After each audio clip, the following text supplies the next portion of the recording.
Wayne Cook. Conclusion. No sooner were we safe within the walls of Dunkirk than we held a very necessary council of war on our position. We had taken a daughter from her father at the sword's point. Any judge would give her back to him at once, and by all likelihood clap me and Allen into jail. And though we had an argument upon our side in Captain Palser's letter, neither Catriona nor I were very keen to be using it in public. Upon all accounts it seemed the most prudent to carry the girl to Paris to the hands of her own chieftain, MacGregor of Bohaldie, who would be very willing to help his kinswoman on the one hand, and not at all anxious to dishonour James upon the other. We made but a slow journey of it up, for Catriona was not so good at the riding as the running, and had scarce sat in the saddle since the 45. But we made it out at last, reached Paris early of a Sabbath morning, and made all speed, under Allen's guidance, to find Bohaldie. He was finely lodged, and lived in a good style, having a pension on the Scots Fund as well as private means, greeted Catriona like one of his own house, and seemed altogether very civil and discreet, but not particularly open. We asked of the news of James Mor. "Poor James," said he, and shook his head and smiled, so that I thought he knew further than he meant to tell. Then we showed him Palliser's letter, and he drew a long face at that. "Poor James," he said again. "Well, there are worse folk than James Mor, too, but this is dreadful bad. Tut, tut, he must have forgot himself entirely. This is a most undesirable letter. But for all that, gentlemen, I cannot see what we would want to make it public for. It's an ill bird that fouls its own nest, and we're all Scots folk and all Highland."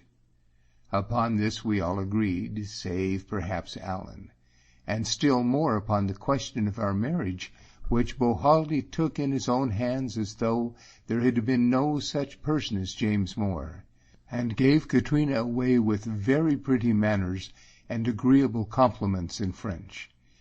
It was not till it was over and our healths drunk that he told us James was in that city, whither he had preceded us some days, and where he now lay sick and like to die. I thought I saw by my wife's face what way her inclination pointed. "And let us go see him, then," said I. "If it is your pleasure," said Catriona. These were early days. He was lodged in the same quarter of the city with his chief, in a great house upon a corner, and we were guided up to the garret where he lay by the sound of Highland piping. It seemed he had just borrowed a set of them from Bohaldie to amuse his sickness. Though he was no such hand as was his brother Rob, he made good music of the kind, and it was strange to observe the French folk crowding on the stairs, and some of them laughing. He lay propped in a pallet. The first look of him I saw he was upon his last business, and doubtless this was a strange place for him to die in. But even now I find I can scarce dwell upon his end with patience. Doubtless Bohaldie had prepared him. He seemed to know we were married, complimented us on the event, and gave us a benediction like a patriarch. "I have been never understood," said he. "I forgive you both without an afterthought." After which he spoke for all the world in his own manner, was so obliging as to play us a tune or two upon his pipes, and borrowed a small sum before I left. I could not trace even a hint of shame in any part of his behavior, but he was great upon forgiveness. It seemed always fresh to him. I think he forgave me every time we met, and when, after some 4 days, he passed away in a kind of odor of affectionate sanctity, I could have torn my hair out for exasperation. I had him buried, but what to put upon his tomb was quite beyond me, till at last I considered the date would look best alone. I thought it wiser to resign all thoughts of Leyden, where we had appeared once as brother and sister, and it would certainly look strange to return in a new character. Scotland would be doing for us, and thither, after I had recovered that which I had left behind, we sailed in a low country ship. And now, Miss Barbara Balfour, to set the ladies first, and Mr. Allen Balfour, younger, of Shaw's. Here is the story brought fairly to an end.